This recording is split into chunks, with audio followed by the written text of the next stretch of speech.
in my path. So, yeah. Okay. So, what's it like your life like when you moved to Ukraine alone?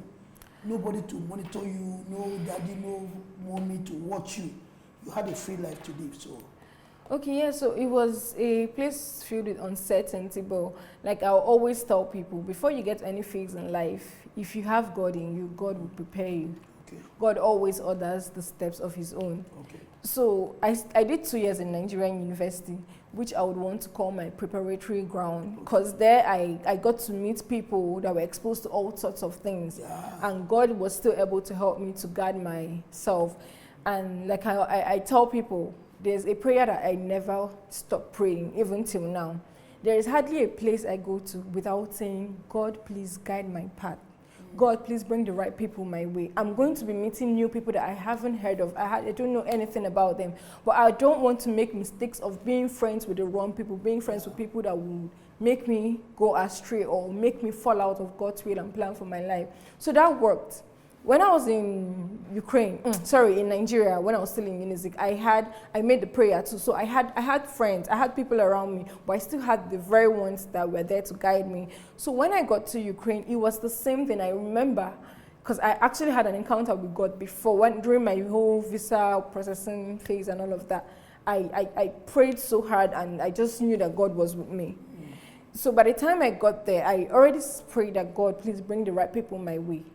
And it so happened that right from the flight to the airport to all the stories as regards my settling down and everything, God just brought every single person in my life. One day I may be able to talk about all of them individually that I met on that day. It has been an amazing journey for me.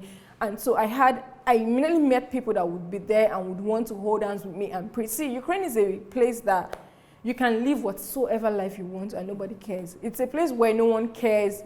In fact, in my class, you take like breaks in between, alcohol break, smoking break. It happens. It's even your teacher that will take the break. And then when they come back, you can perceive everything and they move on.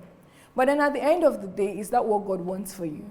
So you have to ask yourself that question before you do certain things. And if God orders your path, he won't bring people into your life that will make you feel so pressured. He won't bring people into your life that will make you fall into that temptation, actually. He will always save you from it. So that's it. Muna, I think what you are saying is really touchy, and on the other hand, it's funny because if you talk about this break, now look at see we are suffering in Nigeria in our academic. Well, no, but it's true. How will you just go to school? They give you too many assignments, you carry over. In fact, carry over is more than the course you are doing. Then, but meanwhile in Ukraine, they're giving them break to go and smoke, drink. I know, in Ukraine, schooling is fun. Schooling is actually fun. Yes. Do you know why I noticed that? When I did some course in the US, the university, I saw a Nigerian girl, she was 16, going to 17. She was already in the school. Now, I now asked her, I said, where are your parents? She said, they're in Lagos. And do you know, as of the time I'm telling you this thing, some of the lecturers in that school were atheists. They don't believe in God. Yeah. And they pump that knowledge in every student that they should not believe in God, that everything is friction science. Now, I just imagine a child who left home at 16, do not have a spiritual background, come to such environment, and they teach you. That's why after our children go to schools abroad, coming back, you lose them. True. Some of them have joined, they got involved into drugs and the rest of them. And you know the funny thing? They got to say that I was laughing. I said in Nigeria, it doesn't look as if in Nigeria we're disciplined when it comes to school. You know, in that school, some of the universities I've been to, I went to Harvard too. But not that I schooled, but I always tell people, because I stayed in Massachusetts too. I went to Harvard. I always go to visit them in Harvard when they're taking this. So when people talk, I tell them, I went to Harvard.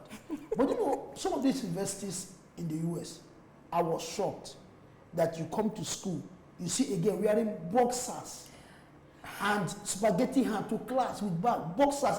I'm not going over pants, boxers, and you have to mind your business. Yes, you in Nigeria, if you wear boxers,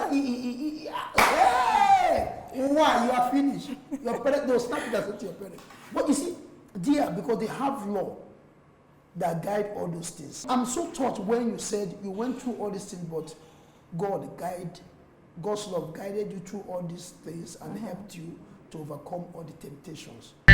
Around the world. Come on, let's talk about it.